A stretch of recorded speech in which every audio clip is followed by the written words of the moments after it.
Saya menembus cerita menjadi pangeran ke-6 Dakian. Saat para tokoh pria lain masih bersaing untuk merebut hati tokoh wanita, saya malah menikahi wanita jahat yang dianggap membawa sial. Karena saya tahu, ini adalah dunia novel dengan banyak tokoh pria utama. Daripada memilih tokoh wanita utama yang diburu orang, lebih baik menikahi wanita jahat yang menganggap saya sangat berharga. Yelian terjerumus ke dalam sihir sebenarnya tidak bisa dipisahkan dari pemilik aslinya. Hanya karena satu kalimat di masa kecil, aku suka mata biru cerahmu. Dari kecil dianggap membawa sial. Yelian, hatinya menambahkan sedikit kegembiraan kecil. Seiring waktu, kegembiraan berubah menjadi cinta yang tumbuh diam-diam. Menurut pengaturan asli, Yelian secara alami memikul mata roh surga dan mata roh iblis.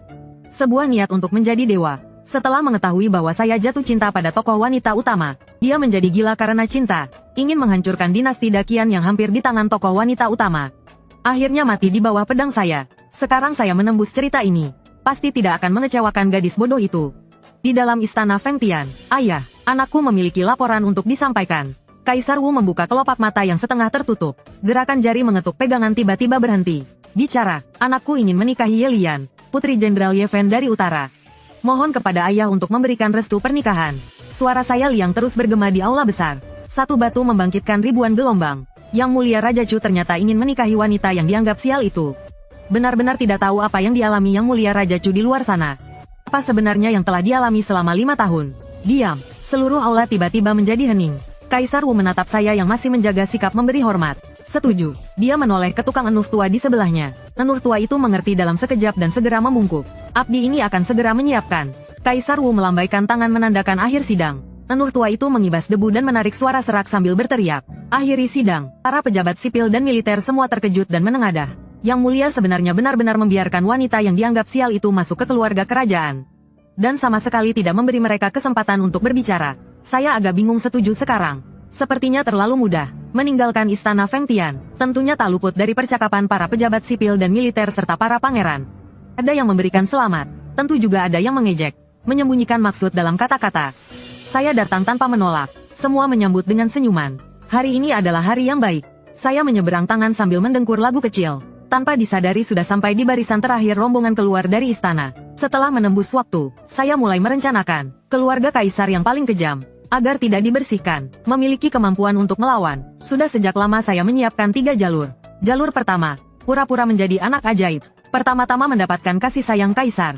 Masuk ke dalam pandangan para menteri sejak dini. Menjalin hubungan. Berikutnya adu secara langsung dengan para pangeran. Jalur kedua, mengandalkan pengetahuan dari 2 kehidupan untuk menghasilkan uang. Berdiam diri dan mengumpulkan kekuatan. Menunggu saat yang tepat untuk bertindak sebagai orang yang benar-benar licik. Jalur ketiga lebih sederhana, menghasilkan uang, membina pasukan loyal, melarikan diri. Tidak hanya dinasti Dakian di dunia ini.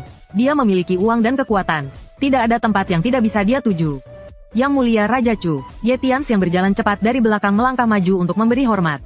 Aku dan Su tersenyum dan berkata, Jenderal Ye, aku di sini untuk mengucapkan terima kasih kepada Yang Mulia Raja Chu. Dibandingkan dengan Duke Zhen Guo yang marah dan memarahi para pejabat di istana, Ye Tians sekarang hanya seorang kakek yang khawatir tentang cucunya. Dengan nada yang bisa dibilang sangat lembut, aku melambaikan tangan dan tertawa kecil. Janjiku kepada Lian di masa lalu, tidak mungkin aku mengingkarinya. Feng Ye. Ye Tians terdiam sebentar lalu tersenyum dan berkata, Feng Ye, Yang Mulia Raja Chu mungkin sudah sarapan pagi. Feng Ye, kenapa tidak makan bersama? Feng Ye, baik. Pasar Utara, aku melihat bangunan di kedua sisi jalan panjang dan tidak bisa tidak merasa kagum. Pada hari ke-5 tahun meninggalkan kota Wucheng, kota ini hampir tidak ku kenali lagi.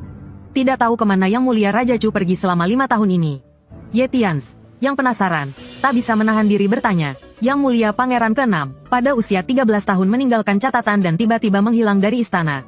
Kaisar Wu marah. Mesin negara dinasti Dakian untuk pertama kalinya beroperasi penuh tanpa adanya musuh luar, hanya untuk mencari satu orang. 5 tahun kemudian, Yang Mulia Pangeran ke-6 tiba-tiba kembali ke kota Tianwu. Saat itu sangat mengacaukan seluruh kota. Setelah istana diberlakukan karantina selama lebih dari setengah tahun, Yang Mulia Pangeran ke-6 yang pergi selama 5 tahun penuh itu, tidak hanya dicopot dari gelar kerajaannya, masih merupakan Raja Chu yang sangat mulia. Perubahan sikap Yang Mulia tak bisa tidak membuat orang berpikir lebih. Kini Yang Mulia sedang berada di masa jayanya. Masih terlalu dini untuk menjadi pewaris tahta. Namun pada akhirnya harus memilih pihak. Kehadiran Yang Mulia Raja Chu ini membuat situasi yang sebelumnya cukup jelas menjadi lebih kabur. Aku menendang tanah dan menatap langit biru yang luas di atas kepala. dan berkata pelan, "Aku telah memasuki Jianghu, bertemu beberapa orang, berperang cukup banyak, mendapatkan beberapa harta, mencari dao beberapa kali, melihat-lihat dunia, akhirnya hanya tersisa cerita tentang dua liang anggur." Yang Mulia Raja Chu sangat rendah hati. Ye Tianze mengelus janggutnya dan tersenyum. Setelah kembali dari Raja Chu ini, dia tidak pernah bisa memahami pihak lain lagi. Meskipun dia adalah seorang militer, namun dia juga beruntung dapat melihat sekelumit Jianghu. Yang Mulia Raja Chu, Jianghu ini sangat menarik, bukan? Aku tertawa pelan. Jianghu memang jauh lebih menarik daripada kota Tianwu ini. Hal ini aku setujui. Hahaha. Seorang tua dan seorang muda tiba-tiba tertawa terbahak-bahak bersama. Yang Mulia Raja Chu, orang tua itu kemudian kembali terlebih dahulu, agar Lian bisa segera mencoba teh pagi di kedai teh ini. Jenderal Ye, jalanlah dengan hati-hati. Aku akan mengunjungi di lain hari. Istana Raja Chu, Yang Mulia, Anda sudah kembali. Pengurus istana adalah pria berjanggut lebat. Pria setinggi 9 kaki, suara seperti guntur. Jelas bukan pengurus yang biasa ditemukan di keluarga bangsawan besar. Pintu, saya agak frustasi dan menjawab, "Maaf, Yang Mulia." Pintu merasa kehilangan kendali. Suara keras dan wajahnya memerah. "Sudahlah, kamu dan Cheng Hai pergi ke ruang belajar menunggu aku." "Ya, Yang Mulia." Di ruang belajar, Pintu dan seorang pemuda lainnya berdiri berdampingan di depan meja belajar. Pemuda itu adalah Cheng Hai. Usia awal 20-an, kulit agak gelap, berpakaian zirah biru dengan pedang panjang di pinggang. Dia adalah kapten pasukan pengawal istana. Yang Mulia, lihat Shen Yan masuk. Dia segera memberi hormat dan berkata, "Pintu, bagaimana perkembangan hal yang aku minta perhatianmu?" "Kembali, Yang Mulia, memang seperti yang Mulia perkirakan. Hari ini ketika gerbang kota dibuka, ada sebuah kereta kuda menuju ke istana Pangeran Wu Cheng." "Istana Pangeran Wu Cheng, Guru Woi." Aku berbisik pelan. Roda cerita mulai berputar sejak Guru Woi tiba di istana Pangeran Wu. Di belakang istana, memang benar-benar mulai berputar. Selanjutnya adalah penampilan Guru Woi berulang kali. Dalam pandangan para bangsawan dan pangeran, terus mendapatkan perhatian berulang kali. Sebuah rangkaian peristiwa terjadi, bagaimanapun. Itu tidak ada hubungannya denganku lagi. Aku mengkonfirmasi pergerakan lawan, hanya untuk memastikan cerita berada di tahap mana. Gerbang kota, biarkan orang terus memantau ke arah istana Pangeran Wu Cheng. "Ya, Yang Mulia, Cheng Hai akhir-akhir ini terlalu sering memantau istana Wang. Berhati-hatilah lebih lagi." Mataku menyipit. "Mengerti. Yang Mulia, bawahanku tahu harus berbuat apa." Kalian pergi saja." Kembali memberi beberapa perintah sederhana kepadaku. Kemudian membiarkan kedua orang itu pergi masing-masing. Setelah mereka meninggalkan ruang kerja, sebuah pusaran kabut hitam di sudut membengkokkan ruang. Seorang pria kurus dengan topeng perunggu muncul dari dalamnya. Aku membawa cangkir teh sepertinya tidak merasa terkejut. "Yin Zai, bagaimana perkembangan penyelidikan yang kukerahkan padamu?" "Fedei, Yang Mulia, kakek Kubei telah meninggalkan kota tanpa malam. Zisu sedang bertanggung jawab untuk melacaknya." Suara Yin Zai agak serak. Suaranya seperti berasal dari kedalaman kegelapan yang membuat dingin tanpa alasan. Aku menyeringai. Aku pikir anjing tua ini akan bersembunyi lagi di kota tanpa malam untuk sementara waktu. Kakek Kubei, Left Protector of the Tianwai Tianmo Sect. Orang ini adalah sosok yang hadir sepanjang alur cerita asli. Dari awal hingga akhir, bayangannya selalu terlihat. Bisa dikatakan bahwa Ye Lian dapat berubah menjadi penyihir wanita yang jahat. Tidak lepas dari kontribusi orang ini, tujuan kakek Kubei keluar dari kota tanpa malam kali ini hanya satu. Ye Lian, mata biru cemerlang milik Ye Lian itu, bukanlah penyebab penyakit, apalagi tanda sial, melainkan mata roh abadi dan iblis, yang langka selama ribuan tahun. Dalam satu pikiran menjadi abadi, tugas sang tua menangis adalah membuat Ye Lian jatuh ke jalan iblis dan membangkitkan mata roh iblis, lalu membawanya kembali ke kota abadi malam untuk menjadi bejana pemimpin sekte iblis. Syarat membangkitkan mata roh iblis sangatlah berat. Pihak yang bersangkutan harus rela dengan sepenuh hati dan juga mengalami kejutan emosional yang sangat besar. Kehancuran keluarga Ye, kehilangan orang yang dicintai, dan ditinggalkan oleh semua orang. Seolah-olah semua kejahatan di dunia berasal dari dirinya. Siapapun pasti akan hancur mentalnya. Namun, aku masih punya pertanyaan tentang hal ini. Sekte Iblis menggunakan ilmu rahasia untuk memprediksi bintang-bintang dan menemukan keberadaan Ye Lian. Mereka bahkan memastikan lokasinya. Sekte Iblis punya ilmu rahasia, tetapi dinasti Dakian memiliki orang suci. Sekarang, di menara penjaga langit dinasti Dakian, ada seseorang di sana. Namun keberadaan yang disebut sebagai orang suci zaman ini, guru negara Dakian, Lu Wenxuan, dengan kemampuan kakek tua itu, menghitung mata roh abadi dan mata roh iblis, bukanlah hal sulit. Keluarga Sen tidak tahu, tidak mungkin. Hari ini, sikap kakek tua itu sangat jelas. Dia jelas mengetahui rahasia ini. Keluarga kerajaan sangat peduli dengan harga diri mereka. Bagaimana mungkin mereka membiarkan seseorang menikahi sosok yang dianggap sebagai tanda sial? Setelah berpikir sejenak, aku menyerah. Pikiran kakek tua itu sulit ditebak saat ini. Jika tentara datang, kita hadapi mereka. Jika air datang, kita tahan. Sekarang ada hal yang lebih penting. anjing tua itu pasti akan melewati gerbang Tianmen. Kirim Yinhu dan yang lainnya untuk menyergapnya di sana. Mataku tiba-tiba dipenuhi dengan niat membunuh. Kamu juga pergi ke sana. Jangan biarkan anjing tua itu melarikan diri. Yinzai menerima perintah. Kediaman Putra Mahkota Timur. Seutas asap putih seperti naga putih yang naik ke langit dari meja dupa. Yang mulia Putra Mahkota, Yang mulia Pangeran kelima meminta audiensi. Di atas tempat tidur, seorang pemuda dengan wajah dingin membuka matanya. Biarkan dia masuk. Uhuk, uhuk, uhuk. Kakak, kenapa kamu selalu menyalakan dupa ini? Tidak menyengat, suara ketidaksukaan itu semakin dekat. Seorang pemuda dengan pakaian merah menyala, melambaikan tangan dan berjalan mendekati tempat tidur. Sen Muchen duduk dengan sedikit kesal dan berkata, apa urusanmu datang ke tempatku lagi? Sen Tengfeng menggosok-gosokkan tangannya sambil tertawa kecil. Adik datang untuk membantu kakak mengatasi masalah, bukan? Sen Muchen mengerutkan alisnya. Mengatasi masalah apa? Saat rapat pagi tadi, kakak hadir, kan? Kakak tidak mendengar bahwa adik keenam ingin menikahi gadis malang dari keluarga Ye itu? Itu adalah kabar bahagia bagi adik keenam. Kenapa sepertinya kamu tidak senang? Jangan-jangan, adik kelima juga tertarik pada Ye Lian? Sen Tengfeng melambaikan tangan dengan wajah kesal.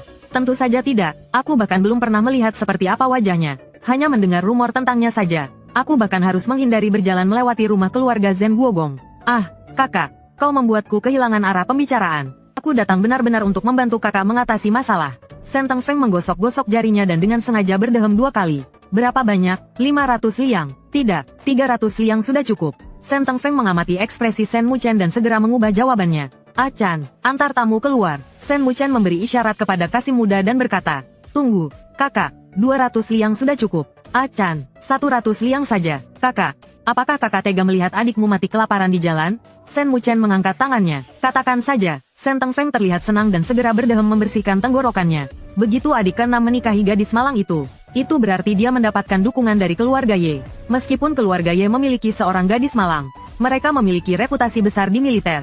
Terutama Zhen Guogong, yang merupakan jenderal 2 dinasti. Jenderal besar Zhen Bei, yang bahkan pernah diangkat oleh kakek sebagai panglima tertinggi pasukan kuda. Dia telah mencetak prestasi luar biasa untuk dinasti Dakian. Jika orang seperti itu mendukung adik keenam, kakak, tidakkah kau merasa ada krisis? Mengapa aku harus merasa ada krisis? Sen Muchen berkata dengan santai. Kakak, kau tidak takut adik keenam? Sen Tengfeng belum selesai bicara, ketika Sen Muchen meliriknya dengan dingin. Biasanya bagaimana aku mengajarimu, hal-hal yang tidak seharusnya kau katakan. Simpan saja dalam perutmu. Maksudku adalah, kita harus membatalkan pernikahan ini, sebelum semuanya menjadi mimpi buruk. Hehe, Sen Tengfeng menggaruk kepalanya sambil tersenyum. Perintah kekaisaran sudah dikeluarkan, mana mungkin bisa ditarik kembali? Atau, apakah kau berani mewakili ayah kaisar untuk menarik kembali perintah itu? Kakak, jangan bicara sembarangan. Sen Tengfeng buru-buru melambaikan tangannya. Jika aku dikenakan tuduhan itu, ayah kaisar pasti akan menghukumku habis-habisan. Sen Muchen berdiri, berjalan mendekati Sen Tengfeng, dan berkata dengan datar. Lain kali, jika ingin meminta uang, langsung saja. Jangan banyak bicara agar tidak didengar oleh orang yang berniat jahat. Selain itu, pikirkan cara untuk menunjukkan prestasi yang baik, agar ayah kaisar memberimu gelar bangsawan dan kau bisa segera pindah dari istana.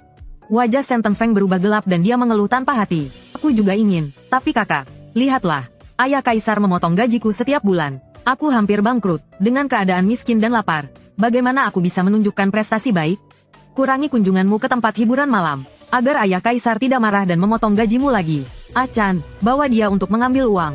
Sen Muchen berbalik dan melambaikan tangan dengan tidak sabar. Jika bukan karena kita saudara kandung, aku tidak akan peduli dengan adikku yang terkenal manja di Tianwu City ini.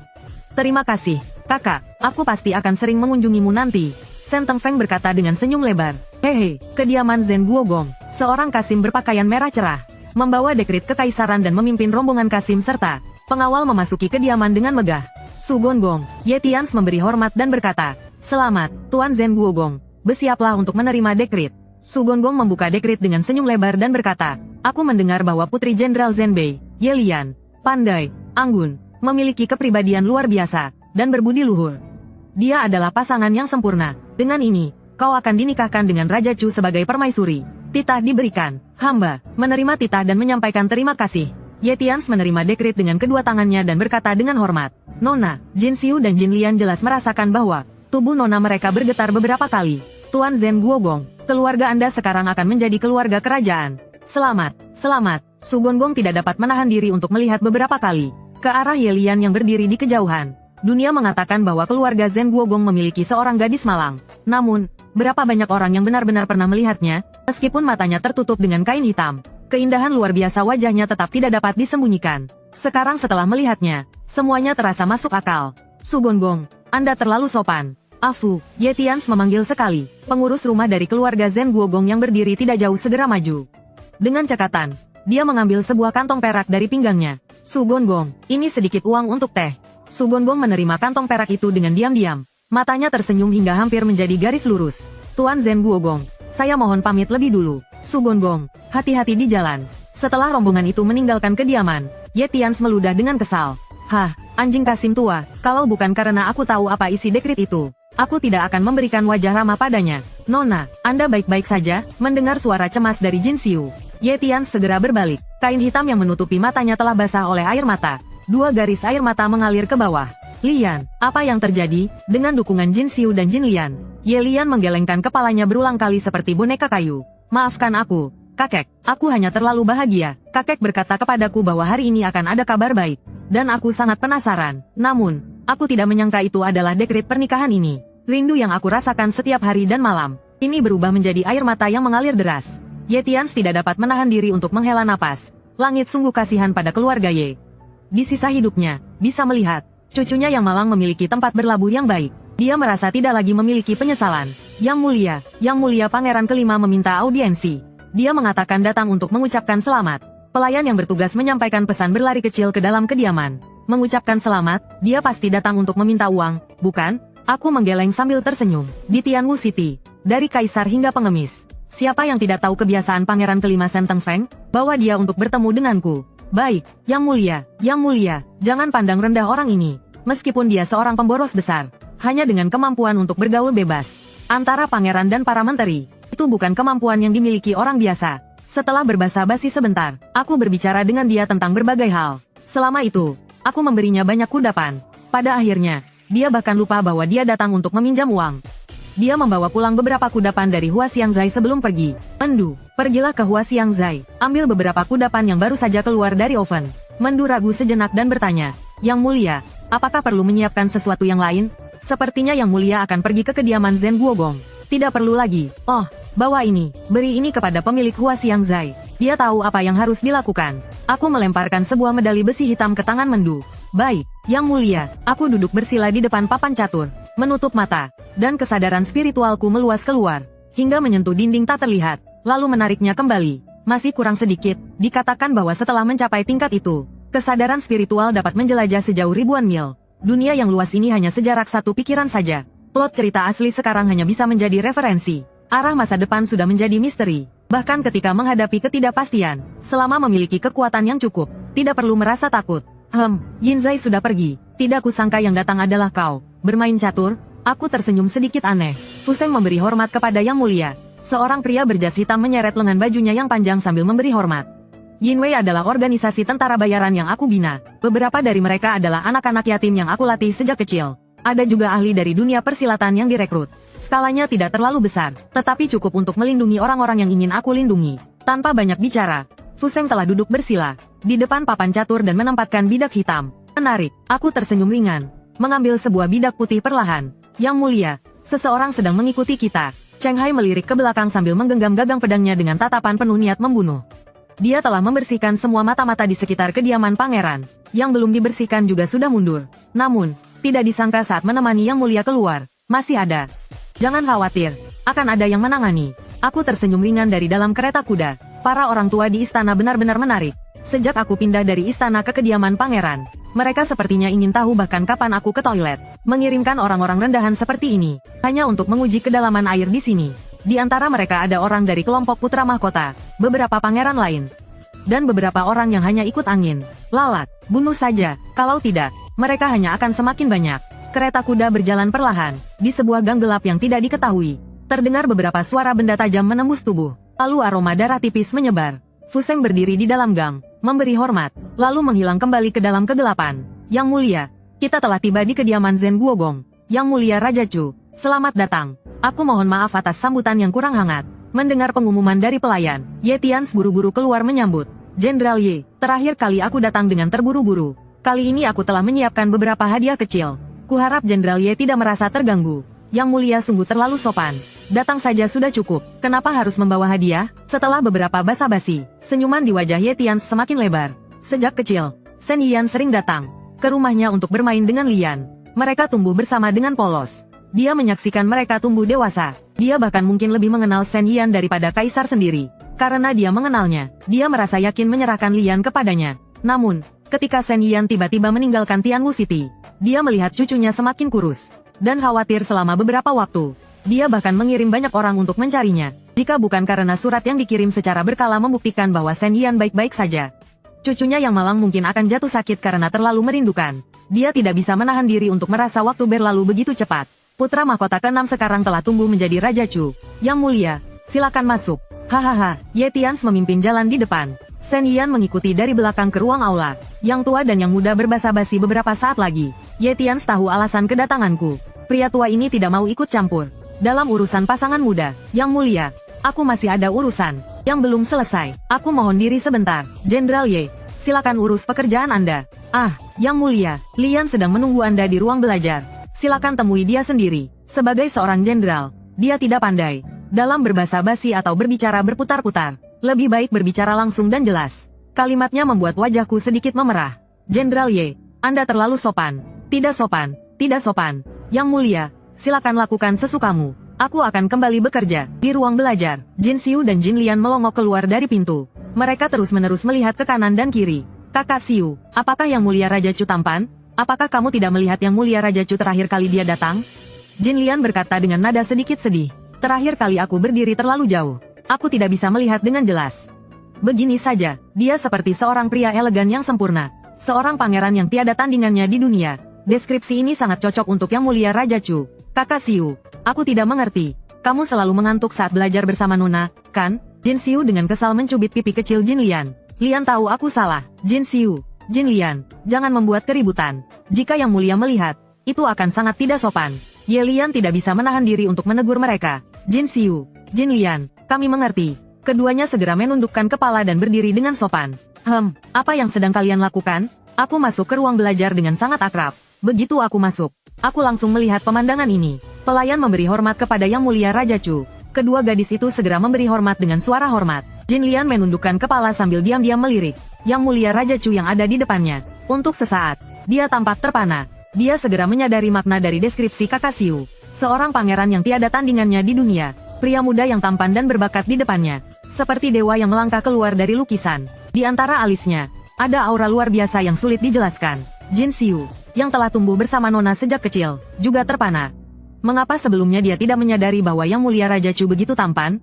Aku juga tidak menyangka. Setelah kekuatanku meningkat, perubahan dalam auraku ditambah wajah tampan ini, akan memiliki dampak yang besar bagi orang biasa. Lian memberi hormat kepada Yang Mulia Raja Chu. Ye Lian juga segera menundukkan kepala mengikuti dua pelayannya. Baru saja, apakah Yang Mulia melihat aku menegur Jin Xiu dan Jin Lian? Apakah Yang Mulia akan berpikir bahwa aku adalah seorang wanita yang kejam? Lepaskan formalitas itu, aku tersenyum dengan sedikit pasrah.